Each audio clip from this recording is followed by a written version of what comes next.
Bien, buenas tardes a todos. Bienvenidos a esta nueva sesión del Seminario de Estudio de Artículos en Computación Cuántica e Inteligencia Artificial. Esta ya es la onceava sesión. Hoy tenemos un tema muy interesante, caminos composicionales en hipergrafos. Recuerden que este seminario pues, es cortesía del el Semillero de Computación Cuántica, los Centros de Excelencia en Computación Cuántica e Inteligencia Artificial, el Centro de Excelencia en Metrología y sus aplicaciones, la IEEE y el DAAD, el Servicio Alemán de Intercambio Académico. Hoy para mí es un gusto presentar a un gran amigo, a Sergio.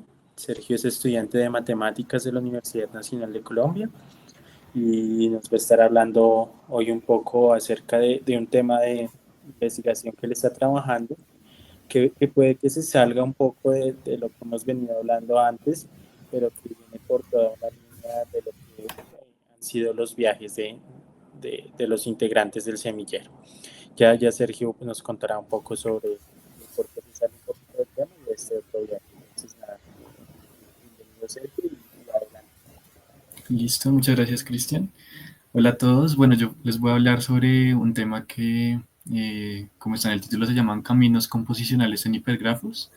Este es un tema que he desarrollado desde este año, desde inicio de año. A mitad de año estuve en una escuela de verano que hicieron en Wolfram, la empresa Wolfram, por si la conocen. Es importante en todo lo que tiene que ver con computación matemática. Y bueno, estuve investigando un poco temas teóricos, en específico en álgebra abstracta y relaciones con los hipergrafos, que son un tema central para ellos. En la empresa siempre, digamos que han estado interesados en modelar diferentes fenómenos a partir de hipergrafos. Entonces, bueno, como que motivado por esto, a mí yo me presenté a la escuela de verano desde el año pasado y bueno, hubo un proceso ahí hasta que me aceptaron y luego tenía que proponer como un proyecto y ese proyecto que propuse fue revisar en hipergrafos, que son ciertas estructuras que ya vamos a mirar un poco, eh, revisar en estas estructuras cómo se podrían definir ciertas operaciones para estudiar álgebras en matemáticas. Entonces, bueno, ya vamos a ver como algunas posibles aplicaciones que tiene esta teoría. Es todo bien exploratorio. Hay algunas definiciones que hemos introducido a lo largo de la investigación. Entonces, bueno, empecemos la charla. Acá a la derecha, esa imagen que ven es una de las imágenes que tengo en mi post de community de Wolfram, en la que empezamos con un hipergrafo original, que es como el cuadradito que está en la parte de arriba, y luego con cierta regla de evolución, con cierta regla de evolución, el hipergrafo va cambiando, entonces en cada uno de los pasos él se va convirtiendo en otro hipergrafo. Esto se llama una regla de reescritura. Listo. Entonces, vamos a hablar como de varios temas. No voy a entrar en muchos detalles sobre algunos, pero sí les voy a mostrar algunos avances que se han hecho en esta investigación. Entonces, algo importante y lo que motiva por qué trabajar con hipergrafos y por qué mirar sus propiedades es la ciencia de altas aridades. Entonces, esta ciencia tiene que ver con todas aquellas interacciones entre más de dos objetos que no se pueden descomponer como interacciones dos a dos. Entonces, si ustedes piensan, por ejemplo, cuando nosotros estamos en una sociedad, hay un montón de interacciones sociales eh, que aparecen en el día a día y pues uno no podría explicar el comportamiento de una sociedad solamente a partir de la amistad entre dos personas, porque hay ciertos grupos que se mueven con dinámicas distintas y pues estos son los que se llamarían como relaciones de mayorariat, que son los de Arias mayorados. Eso es como por dar un ejemplo como cotidiano. Entonces, bueno, resulta que en matemáticas también hay relaciones que no solamente se descomponen a relaciones binarias, sino enearias. Entonces, un ejemplo claro de esto es la estructura de un hipergrafo. Bueno, vamos a hablar entonces de hipergrafos, de estas reglas de escritura, de Carcax. Y vamos a mostrar que esto tiene posibles aplicaciones, por ejemplo, en Machine Learning y en inteligencia artificial. Entonces, el objetivo como de la charla va a ser mostrar todas estas áreas y mostrar esto de la ciencia de altas áreas, que ahorita es bien popular. Acá puse el link en las diapositivas. Igual pueden buscar ahí en Google si no pueden darle clic a ariti.science, que es una página en la que se está recopilando mucha información de este proyecto de ciencia de alta área. Hay muchos investigadores alrededor del mundo trabajando en esto y ahí se recopilan como resultados.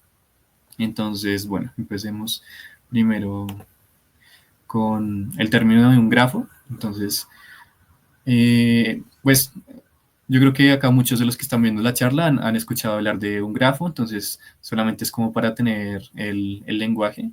Un grafo es una estructura matemática que nos permite codificar relaciones binarias entre un conjunto de objetos. Entonces, por ejemplo, acá tenemos los objetos que serían el 1, 2, 3 y 4 y ciertas relaciones binarias que serían las aristas del grafo. Entonces, tenemos muchos tipos de grafos, grafos simples, multigrafos, dirigidos, no dirigidos.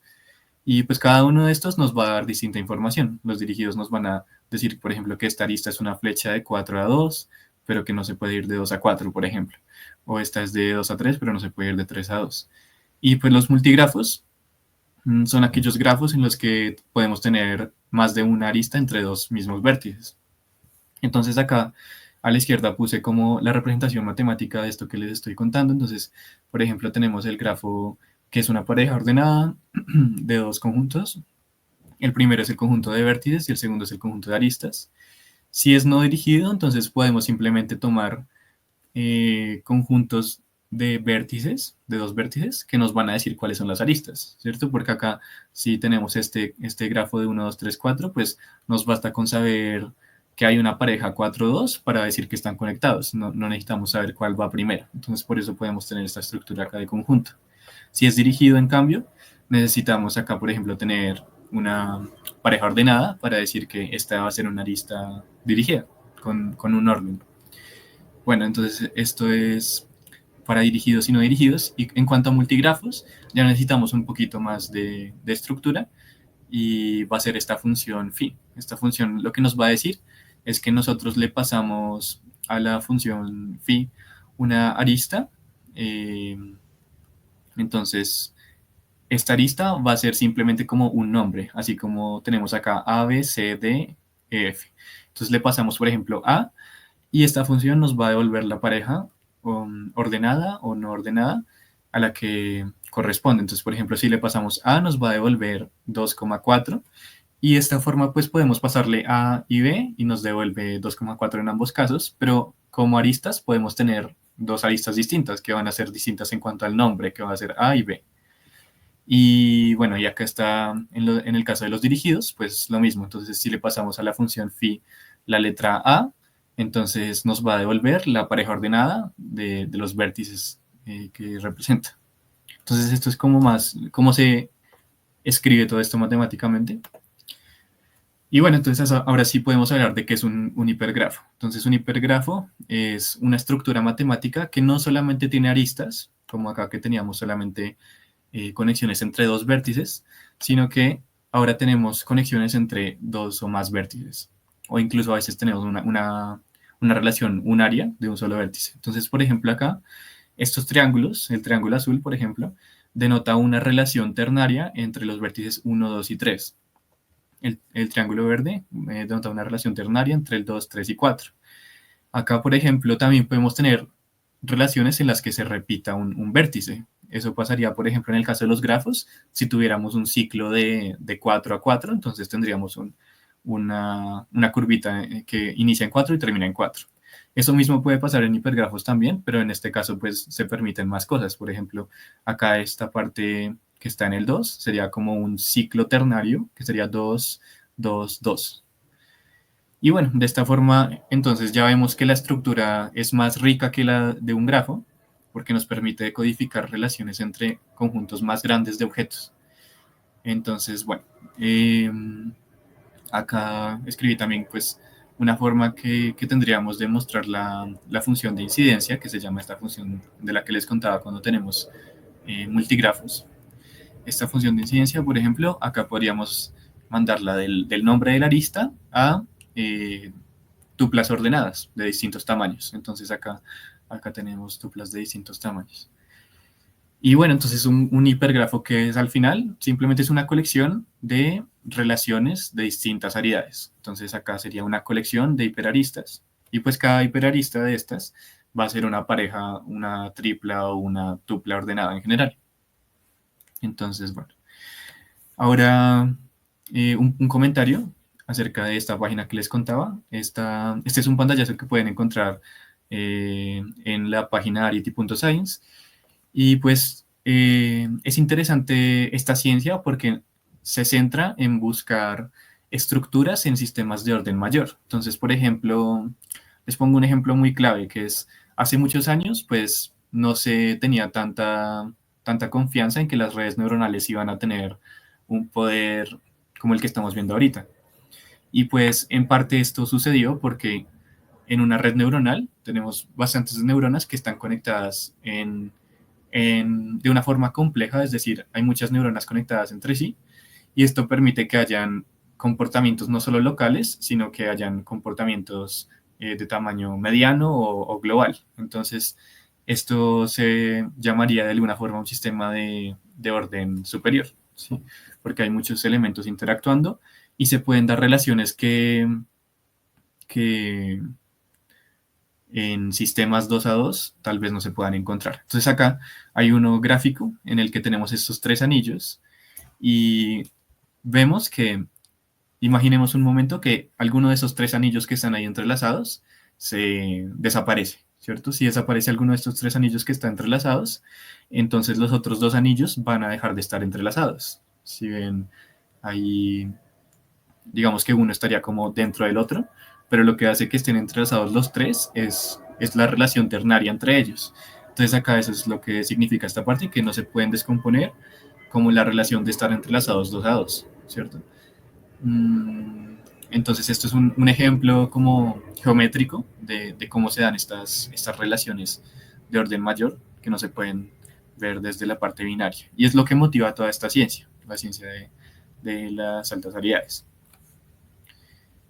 Bueno, entonces en un hipergrafo, además de esto, hay algo importante y es que las hiperaristas, como ahora van a ser relaciones entre más de dos elementos, antes, cuando tenemos un grafo, tenemos algo que se llama la matriz de adyacencia, que nos dice, pues tenemos acá en la columna, tenemos los vértices y también arriba otra vez tenemos los vértices, y en cada una de las entradas de la matriz nos va a decir uno si están conectados o cero si no están conectados en el grafo. Pero entonces cuando trabajamos con hipergrafos, ya no solamente tenemos una matriz, sino que tenemos unos tensores de adyacencia, ¿cierto? Que pues por ahora no les digamos de tensores, sino solo como hipermatrices, que las suelen llamar así en algunos artículos. Entonces van a haber unas que van a ser una matriz 2x2 clásica, que van a corresponder a las relaciones binarias. Y pues va a haber un cubo, que va a ser una matriz cúbica, que va a corresponder a las relaciones ternarias, y así sucesivamente. Y listo. Bueno. Entonces ahora una posible aplicación de todo esto que les estoy contando de los hipergrafos y de codificar estructuras o relaciones de orden mayor se ha dado en Machine Learning, en específico con las Hypergraph Neural Networks. Y estas están muy relacionadas también con otro tema álgido, que son las Tensor Networks. Bueno, no son lo mismo, pero tienen algunas similitudes. Entonces, bueno, las Hypergraph Neural Networks se centran en, a partir de una red neuronal, aprender una estructura de un conjunto de datos en forma de hipergrafo. Entonces acá, en esta imagen que vemos de este paper, que pues es un paper revisando varias publicaciones acerca de Hypergraph Neural Networks, se puede ver que en la imagen A tenemos un hipergrafo. Entonces en esta parte está, digamos que dibujado de una forma un poquito diferente, pero es lo mismo. Acá lo que significa es como el triangulito que teníamos antes, sería este A que envuelve el 1, 3 y 4. Acá tenemos una arista binaria entre 5 y 4 y acá tenemos una arista ternaria entre 2, 3 y 4. Entonces tenemos como dos triangulitos y una arista binaria. Entonces, hay varias formas de representar un hipergrafo en términos de un grafo, pero en cada una de ellas como que se pierde cierta información o a veces se codifica de una forma diferente. Entonces, por ejemplo, acá lo que están haciendo es una que se llama Click Expanded Graph with Edge Weights. Entonces, lo que va a decir este grafo es que nosotros cogemos el hipergrafo y entonces, por ejemplo, como acá hay una relación ternaria entre 1, 3 y 4, entonces pues, vamos a ponerle un peso al nodo que va a ir ahora entre 1 y 3 de un tercio, al que va a ir de 3 a 4 de un tercio y al de 4 a 1 de un tercio. ¿Sí? Estos tres tendrían un tercio, pero acá, si notan, hay un 2 tercios. Eso es porque además 3 y 4 también están relacionados en esta otra hiperarista, que sería en la amarilla. Entonces, en este grafo se está como intentando ponerle en los pesos la información extra de en cuántas relaciones están relacionados dos elementos, ¿cierto? Pero pues acá se pierde información. Por ejemplo, no sabemos si estos 2 tercios que están entre 3 y 4, pues corresponden específicamente a la relación entre 1, 3 y 4 y 2, 3 y 4, o si podría ser con otra hiperarista, ¿cierto? Mirando solamente el grafo. Entonces, bueno, esto es más como para que se familiaricen un poquito con este tema, que últimamente es bien estudiado. Y, y hay algo interesante, que es que se podría intentar, en vez de usar Hypergraph Neural Networks, usar redes normales, redes generativas normales, pero hay varios estudios empíricos, como haciendo experimentos, que demuestran que las hypergraphs suelen ser mejores que sus alternativas como más clásicas de la teoría. Entonces, acá hay algo importante, que es que no se sabe exactamente por qué todavía eh, estas hypergraphs les están como llevando la ventaja a las clásicas. Y esto puede ser por muchos factores. Uno de ellos es que la teoría como tal de hipergrafos no ha sido tan estudiada como la de grafos, ¿cierto? Entonces, bueno, ahora sí vamos a pasar como tal. Bueno, acá hay algo más de Hypergraph Neural Networks. Bueno, acá pueden ver a la izquierda una estructura de una red neuronal, lo que les decía de las neuronas conectadas en capas, y pues cada una de ellas pasa información a la capa siguiente, ¿sí?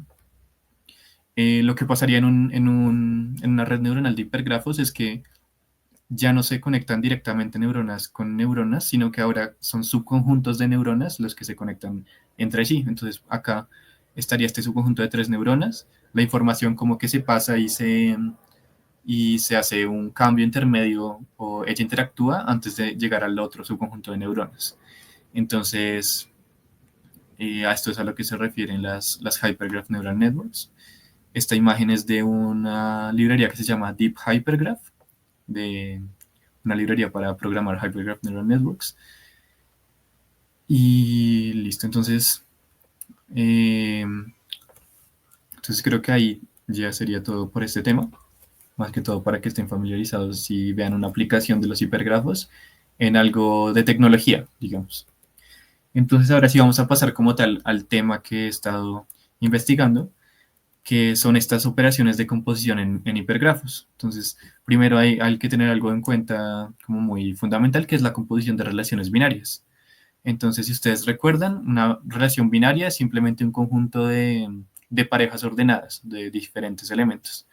Entonces, si nosotros tenemos, por ejemplo, un conjunto de personas, podríamos establecer una relación binaria en las personas que son amigas, por ejemplo. Listo, entonces acá tenemos los conjuntos B cuadrado, cruz B cuadrado, y la operación de composición va de este conjunto al conjunto B cuadrado. Entonces nos coge dos parejas y nos da una tercera pareja que va a ser como de transitividad, es decir, acá tenemos X, Y y Z, entonces nos va a dar XZ. Bueno, esto es bien básico, seguramente lo habían visto alguna vez. Y entonces, bueno, esto es lo que les contaba de los hipergrafos, cómo se describirían las hiperaristas. Entonces, acá tenemos 1, 2, 4, sería una tripla ordenada. O acá tenemos 1, 2, 2. Entonces, acá tenemos 1, este ciclo que es el 2. Y, bueno, no, empezamos en el 1, 2, 2. Sí, 1, 2, 2. Solamente que acá la representación, esto es hecho en matemática. La representación de hipergrafos en matemática a veces como que une el último vértice con el primero. Entonces, por eso acá está haciendo como 1, 2, 2, 1. Porque es 1, 2, 2 y 1. Y como que lo vuelve a unir ahí. Y este último pues sería 2, 3, 4 simplemente. Listo. Ahora vamos a hablar de lo que es un Carcaj, que esto ya tiene más que ver con álgebra en matemáticas, con álgebra abstracta, pero es una estructura matemática que nos va a servir para trabajar algebraicamente con grafos dirigidos de alguna forma, ¿cierto? Entonces esta va a ser una estructura muy parecida a la de un grafo dirigido, simplemente tenemos como dos conjuntos, Q0 y Q1, y dos funciones. Entonces la diferencia es que acá ya como que tenemos explícitamente toda esta información en el Carcaj. El primer conjunto, que es el Q0, va a ser el conjunto de vértices o de puntos. El conjunto Q1 va a ser el de flechas o de aristas. Y estas dos funciones S y T van a ser funciones que nos van a decir si tenemos una arista alfa, S nos va a decir dónde comienza. Entonces por eso acá tenemos S manda a alfa en 1 porque alfa comienza en 1. Entonces es como el source, se dice en inglés. Entonces es el inicio de alfa. Y T es el target. Entonces esta función nos va a decir dónde termina alfa. Entonces alfa empieza en 1 y termina en 3. O beta empieza en 1 y termina en 4. Entonces esas dos funciones nos van a decir la dirección. Un momentico que se me va a descargar el compu. Lo conecto. Entonces estábamos en las composiciones de relaciones binarias y los carcajes. Entonces, bueno, lo que les contaba es que el carcaj va a ser una estructura algebraica que nos codifica un poco más la información de un grafo dirigido, ¿sí? Entonces acá tenemos pues las dos funciones que les contaba de inicio y fin de una de estas flechas y el conjunto de vértices y de flechas, o de puntos y de flechas. Listo, entonces hay una construcción clásica en matemáticas que es el álgebra de caminos de un Carcaj y esta es como la construcción principal en la que nos basamos para hacer la investigación. Entonces es importante porque nos va a dar una estructura matemática de álgebra a partir de algo geométrico que es como un grafo dirigido. Entonces, por ejemplo, acá tenemos el Carcaj 1 y un ciclo de 1 a sí mismo, ¿sí? Este circulito. Entonces, esa es la arista alfa o la flecha alfa. Y lo que vamos a hacer es coger este grafo y a partir de él generar una estructura. Entonces, acá y de pronto es bueno que estén familiarizados con el álgebra lineal, porque lo que vamos a hacer al final es generar un espacio vectorial. Entonces, bueno, tenemos esta arista alfa y vamos a usar los caminos que se pueden hacer con esta arista como generadores. Entonces acá tenemos la arista alfa, podemos recorrer alfa dos veces o podemos recorrer alfa cualquier número finito de veces. Entonces, estos generadores alfa, alfa al cuadrado, alfa al cubo y así sucesivamente, nos sirven para usarlos como de alguna forma tendríamos la variable x, por ejemplo. Entonces, cuando hacemos esto, si nosotros tenemos un campo K, un campo cualquiera, por ejemplo, los reales o los complejos, entonces podemos escoger estos elementos de caminos como generadores y hacer sumas formales de estos caminos. Y estas sumas formales que van a ser solamente como combinaciones lineales de caminos con pesos en el campo. Entonces este lambda sub c es un número real, por ejemplo, o un número complejo. Y entonces acá estaríamos haciendo una combinación lineal de caminos. Esta combinación lineal no se va a poder ver como tal en el grafo, ¿cierto? Porque acá tendremos, por ejemplo, la combinación 2 alfa más 3 alfa al cubo, ¿sí? Estos 2 y 3 en principio no significan nada para el grafo original. Pero lo que estamos haciendo es coger la estructura geométrica y a partir de ella generar una estructura formal que corresponda a un álgebra que podamos estudiar tal vez a partir del grafo, entonces a partir del Carcaj. Entonces, bueno, tenemos una operación acá que es la concatenación de caminos, que es este C por C'. Y entonces vamos a concatenar dos caminos si el segundo camino empieza donde terminó el primero, ¿cierto? Si eso no pasa, pues se define como cero. Entonces acá por eso podemos concatenar alfa dos veces, porque empiezan y terminan en el mismo punto. Y también definimos unos caminos triviales que van a ser como estar en el vértice 1 y quedarse quieto sin recorrer nada. Estos se llaman los SUV. Entonces, de esta forma, con todo esto que se ve como formal, hemos definido todo lo necesario para generar un álgebra. Entonces ya tenemos un elemento de identidad que va a ser simplemente una suma de todos estos caminos triviales, como de los caminos de triviales correspondientes a cada vértice, y ese elemento de identidad va a ser el elemento correspondiente al álgebra. Y acá tenemos los generadores del álgebra, que van a ser los caminos, y sus sumas formales o sus combinaciones lineales, pues van a ser nuestros elementos. Entonces, eso es lo que estamos haciendo, generando como una estructura a partir del grafo. Y entonces, eso es lo que revisamos para la investigación, porque ahora vamos a pensar qué pasa si no usamos composición, si no usamos concatenación de caminos, sino composición de caminos. Entonces, en vez de componerlos, en vez de concatenarlos, simplemente vamos a pensar qué pasa si los componemos con esa, por ejemplo, con la operación de composición de relaciones binarias que les mostraba. Entonces acá tenemos este grafo que es 1, 2, 3 y 4. Tenemos alfa de 1 a 2, beta de 2 a 3 y gamma de 3 a 4. Entonces, bueno, con la concatenación simplemente tendríamos como un camino empezando en un vértice X, recorrer ciertas aristas y llegar a un vértice Y. Por ejemplo, 1, alfa 2 o 1, alfa, beta, gamma 4. Y listo, entonces dos caminos se van a concatenar si el primero termina donde empieza el segundo. Entonces 1 y un conjunto de aristas hasta 2 y 2 un conjunto de aristas hasta 3 se pueden concatenar.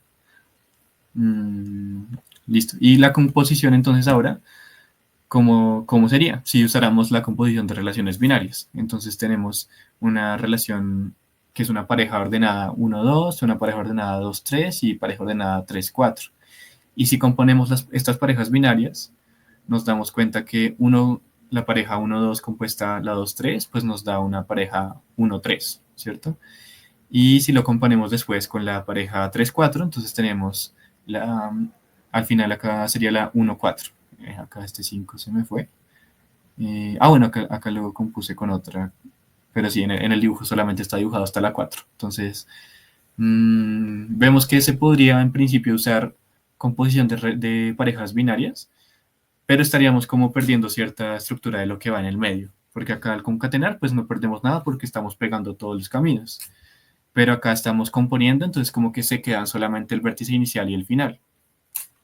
Entonces, esta es la pregunta central de lo que trabajé, que es si en lugar de usar la concatenación para definir esta álgebra de caminos, es posible usar la composición de relaciones y no solamente binarias, porque ya vimos que se queda solamente como con los extremos, sino composición de relaciones n-áreas. Entonces ahí ya entra en juego algo nuevo, que es cómo componemos relaciones n-áreas. ¿Listo?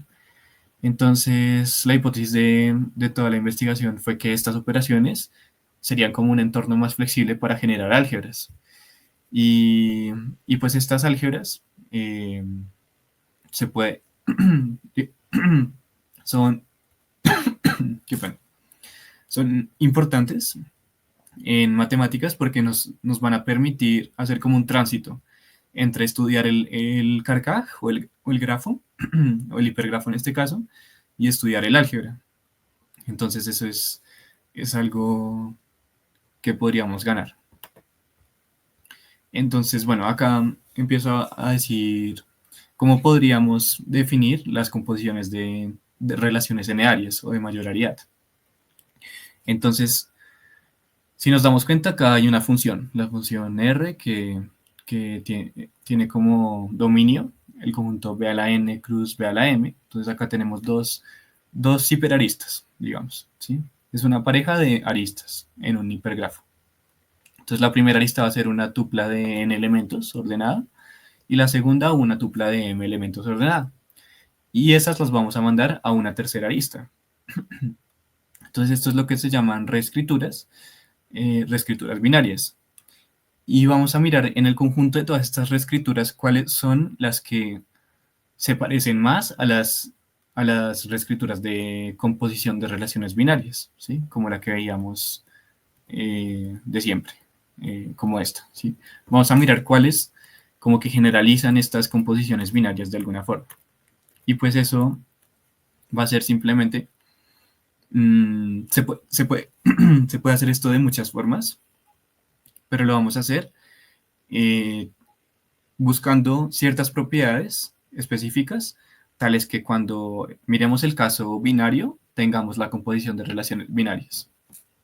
Entonces, las propiedades que elegimos para estudiar son las funciones de este tipo que preservan los extremos, que son compatibles en dirección. Entonces, por ejemplo, acá en estas dos aristas, acá podríamos tener la 1, 2, 3, no alcanzo a ver bien los números, pero si tenemos 1, 2, 3 y 3, 4, 5, entonces se pueden componer. Pero si acá tuviéramos 1, 2, 3 y acá en la otra no fuera 3, 4, 5, sino como que se devolviera, como que chocaran en ese punto, como por ejemplo, si tuviéramos 1, 2, 7, por ejemplo, y 5, 6, 7 en la otra, entonces en ese caso no se podrían componer. Bueno, pero estos son como más los detalles que estudiamos para estas reescrituras. Listo, entonces, ahora sí, algunas de las operaciones que definimos fueron estas. Por ejemplo, acá se están componiendo dos aristas ternarias. Entonces, por eso acá en la operación ponemos los subíndices de 3 con 3. Se está componiendo una ternaria con una ternaria. Y los paréntesis de arriba nos indican qué vértices vamos a escoger, entonces, de los intermedios. Entonces, bueno, la primera propiedad era como que preservaran los extremos. Entonces, lo mínimo que debemos tener es que nos deje el inicial y el final. Luego, si nos deja el inicial y el final, podemos también escoger el vértice 2 de la primera hiperarista. Entonces tendríamos un 1, 2, 5, por ejemplo. O podemos escoger el vértice 2 de la segunda hiperarista y tendríamos un 1, 4, 5. ¿Sí? Esta operación lo que hace es eso. Simplemente fija los extremos y escoge sus sucesiones de los vértices internos. Y el caso mayor sería en el que escogemos los dos vértices del medio, que sería escoger 1, 2, 4 y 5. 1, 2, 4 y 5. El vértice intermedio, que sería el 3, este se va a eliminar. Acá, esta es una de las propiedades que elegimos, porque al poner esta propiedad ya se restringen todas las posibilidades en el caso binario a que sea composición de relaciones binarias. Entonces esta la vamos a pedir. Entonces, este va a ser el mayor hipergrafo que se puede componer a partir de estos dos hipergrafos. Entonces, bueno, estas se llaman NM composiciones y estos N y M dependen de la aridad de los dos aristas que se están componiendo. Entonces, listo. Acá está como la formulación matemática de esto que les acabo de decir, que en principio se ve como mucha cosa, pero es bien simple porque tenemos dos tuplas ordenadas, una de n elementos y otra de m elementos, y pues de estos índices de 1 a n y de 1 a m, se escoge una subsucesión de índices. Y entonces luego se reescribe una nueva tupla ordenada en la que tenemos el primero, el vértice inicial, el vértice final y las dos subsucesiones. Entonces esto es lo que se está haciendo. Entonces, bueno, acá como vimos, la notación es que abajo se ponen el tamaño de las aristas que se están componiendo y arriba se ponen qué vértices se escogieron, que serían esas subsucesiones de índices. Entonces, bueno, acá no sé si lo alcanzan a ver bien esta diapositiva. Bueno, queda un poquito pequeño, pero esta diapositiva es simplemente para mostrar que cuando definimos esta operación, se crea todo un conjunto de operaciones. Entonces, podemos empezar a estudiar cómo se comporta cada una de ellas. Por ejemplo, hay algunas que aumentan la ariat. ¿Qué significa que aumenten la ariat? Como en este caso, teníamos dos aristas ternarias y se llegó a una cuaternaria, 1, 2, 4, 5, que sería una cuádrupla ordenada. O también tenemos otras que disminuyen la ariat, como por ejemplo esta primera, que teníamos dos ternarias y nos dejó una binaria. Entonces, esto es como un panorama que se crea al definir esta operación, y de este panorama pues podemos estudiar las propiedades de ciertas operaciones, y dado que es como un panorama tan amplio, podemos intentar encontrar ciertos comportamientos de otras ramas en estas operaciones. Entonces, acá, por ejemplo, hay una que es asociativa, la 3,3, y escoger el segundo índice del segundo, que es justamente esta, la 3,3, y escoger el segundo índice la segunda hiperarista. De hecho, estas dos que mandan ternario, ternario, ternario van a ser asociativas, pero aún así hay algunas que van a ser no asociativas. Entonces ya se empieza a ver como más riqueza que lo que tendríamos en el caso de los grafos o en el caso binario. En el caso binario todo sería asociativo, ¿cierto? Cuando hiciéramos las composiciones todo sería asociativo. Listo, entonces acá es solamente para mostrar cómo que se pueden mirar ciertas propiedades de estas operaciones y estudiar las álgebras que se generan a partir de ellas. Si generamos una álgebra con algo asociativo, pues nos va a quedar asociativa el álgebra. Si lo hacemos con algo no asociativo, nos queda no asociativo, y de pronto podemos mirar si tiene alguna estructura como las álgebras de Lie, que son importantes en física, o demás estructuras. Bueno, entonces acá, como para que vean uno de estos ejemplos en específico, tenemos la arista 1, 2, 3, se está componiendo con la 3, 4, 5, se escogen ambos vértices intermedios, entonces se escoge el 2 y el 4. Entonces lo que hacemos es primero fijar los extremos, entonces queda 1 y 5 fijos, y escogemos los vértices intermedios 2 y 4. Entonces acá quedan los 2 y 4, y el 3, que es donde se unen las dos aristas, se elimina. Entonces nos queda esto. Y bueno, acá estamos hablando como de un problema que hay con esta operación cuando la vamos a aplicar ahora entre una cuaternaria, por ejemplo, y una ternaria. Es decir, cuando la aplicamos en aristas que no están definidas que la operación no está definida para este tamaño. Y pues va a ser que nosotros necesitábamos en el dominio de la función, pues que se tuviera ciertos tamaños, que son los que están en los subíndices. Pero acá ya no se va a cumplir. Y bueno, este es un detalle un poco más técnico, pero para esto fue que definimos la siguiente operación, que son estos operadores composicionales que van a ser ahora denotados con un triangulito. Entonces, simplemente la idea para que lo sepan es que cuando tenemos ahora dos aristas, dos hiperaristas, y estamos operando, por ejemplo, con la 3,3 sin escoger subíndices, entonces esa operación se va a hacer en los vértices, en los 3 últimos vértices de la primera y los 3 primeros vértices de la segunda. Entonces, si se dan cuenta, de esta forma ya podemos utilizar estas operaciones que definíamos acá, para cuando tenemos aristas de tamaños más grandes, ¿sí? Y podemos usar una misma operación para aristas de diferentes tamaños. Entonces, al hacer este truco ahí matemático de definir esta nueva operación, ya se pueden ahora sí generar las álgebras de las que hablaba. Entonces, bueno, acá está la escritura de esta operación, que simplemente es eso, como que vamos a coger los vértices intermedios, en estos vértices aplicamos la composición y los demás los dejamos fijos. Por ejemplo, acá va a quedar fijo 1, 2 y el 8 y el 9, y a estos 3, 4, 5, 5, 6, 7 se les aplica la composición que tenemos acá, que sería de la 3, 3. Sin escoger su índice. Entonces acá tendríamos solamente 1, 2, 3.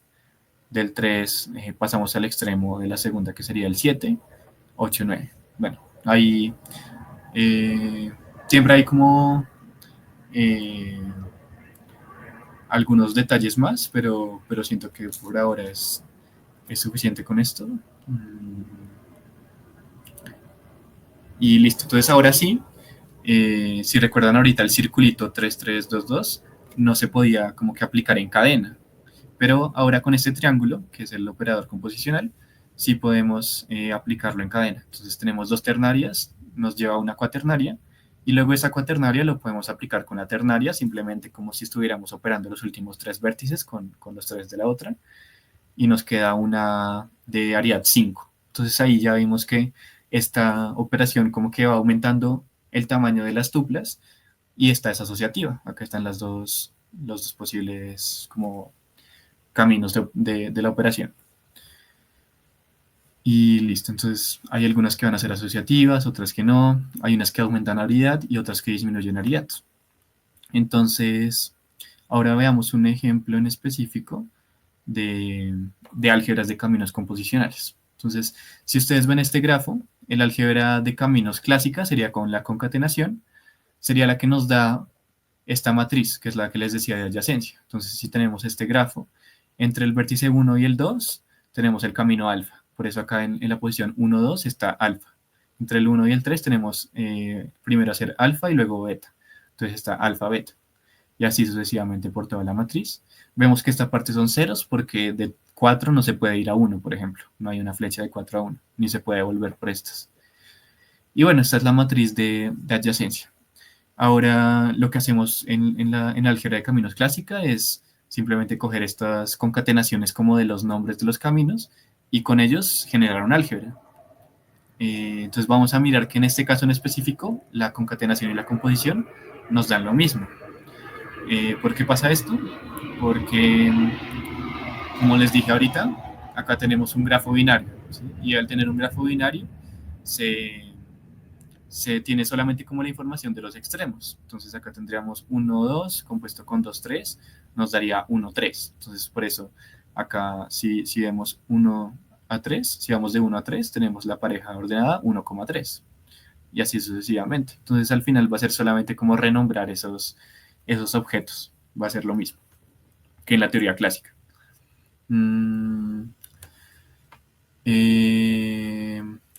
Listo, va a ser lo mismo que en la teoría clásica. Ahora, en otros ejemplos, como el que veíamos de esos alfa, alfa al cuadrado, cuando tenemos un ciclo, con la concatenación, lo que nos va a generar va a ser el álgebra de polinomios, porque tenemos un elemento que va a ser como el x. Entonces tenemos cualquier combinación lineal de potencias de x, que eso va a ser un polinomio. Y con la composición, al estar usando composición de relaciones binarias, como solamente se preservan los extremos, va a pasar algo que no es lo que se quiere, que es que uno componga la pareja ordenada 1,1 consigo misma y eso nos dé 1,1. Entonces, en cada una de las composiciones solamente tendremos un elemento que es 1,1. Entonces, la álgebra de caminos composicionales pues solamente va a ser el campo K, en este caso. Si solamente tenemos un generador. Entonces, en este caso, por eso no es tan interesante quedarse con las relaciones binarias. Pero entonces ahora, si nosotros, en vez de usar relaciones binarias, usamos relaciones, en este caso, ternarias, y sus operadores ternarios, como estos triangulitos que tenemos acá, ya podemos generar el álgebra de polinomios usando estos operadores. Entonces, empezamos con una tripla 1, 1, 1, y esta la componemos consigo misma. Entonces, 1, 1, 1 compuesto con 1, 1, 1. Entonces, dejamos fijos los extremos, entonces ya tenemos dos unos acá para esta cuádrupla, y escogemos dos vértices de las aristas. Entonces nos queda una cuádrupla. Y luego sí seguimos concatenando consigo mismo estos caminos, que va a ser como cuando nosotros cogíamos el alfa y lo atravesamos una vez, o dos veces, o tres veces. Va a ser lo mismo, pero ahora en vez de atravesarlo, que sería concatenar, ahora lo estamos componiendo como relación. Y al hacer esto, pues tenemos un camino ascendente, o una cadena ascendente de tuplas ordenadas. Entonces vamos a tener una cuádrupla, quíntupla y así una tupla de tamaño 6, que ya nos da como una cadena ascendente de generadores. Entonces este es un ejemplo de cómo se pueden generar estos caminos composicionales en hipergrafos. Listo. Entonces acá hay como, este ya es el final como de la presentación respecto al tema, pero pues hay algunas aplicaciones que me gustaría mencionar. La primera es con el álgebra relacional, que tiene que ver con todo lo que le da fundamento a las bases de datos relacionales. Entonces, en esta teoría pues se usan funciones muy cercanas a todo lo que les mostré, como las proyecciones, los productos cartesianos, las funciones de selección. También hay cierta relación con algo que son los tensor programs, que esto es básicamente lo que hizo el matemático Greg Young cuando fue investigador en Microsoft Research, y esto dio paso a poder entrenar ChatGPT. Entonces es importante, es como una aplicación importante de álgebra, eh, que está un poquito relacionada. Él lo que hizo fue crear algo que se llaman los tensor programs, que son como cadenas de composición de matrices y multiplicaciones en cada una de las entradas. Cada una de estas como estructuras va a ser un tensor program. Entonces es un poco similar porque acá lo que nosotros estamos estudiando no son cadenas de composición de matrices, sino cadenas de composición de tuplas, que van a ser las hiperaristas. Y bueno, esa es otra como aplicación.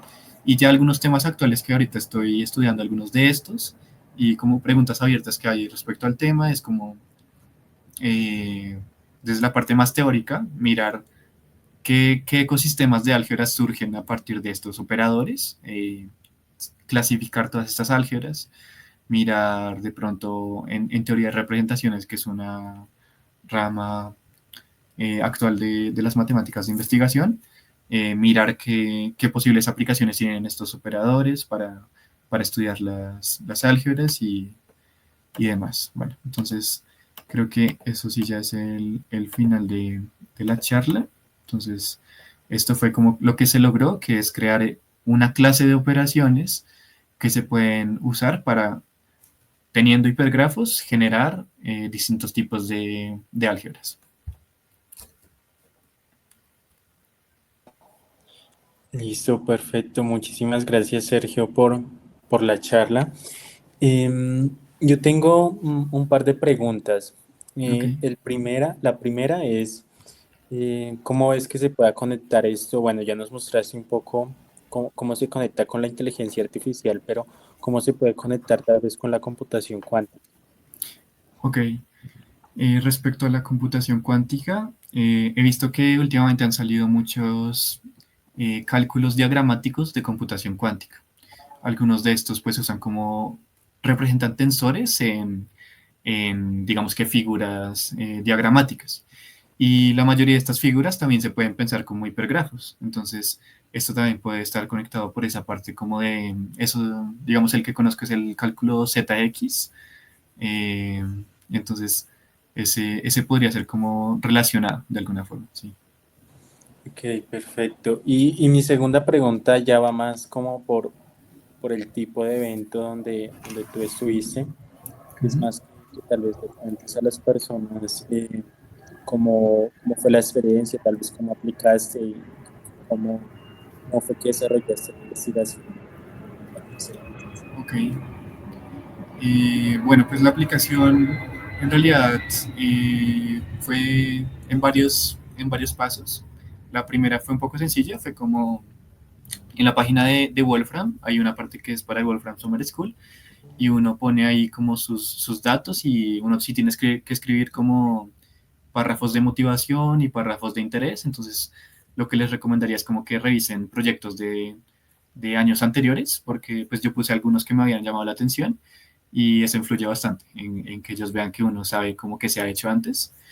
Eh, pues después de esa aplicación que fue la inicial, me hicieron, hubo una entrevista en algún punto, y antes de eso hubo como una prueba con ejercicios en matemática, como de programación más o menos, de problemas de matemáticos, pero como usando el software de ellos, que es matemático. Y, y bueno, entonces fue como en varias fases. Pero la aplicación inicial es sencilla, la pueden encontrar ahí en la página de ellos.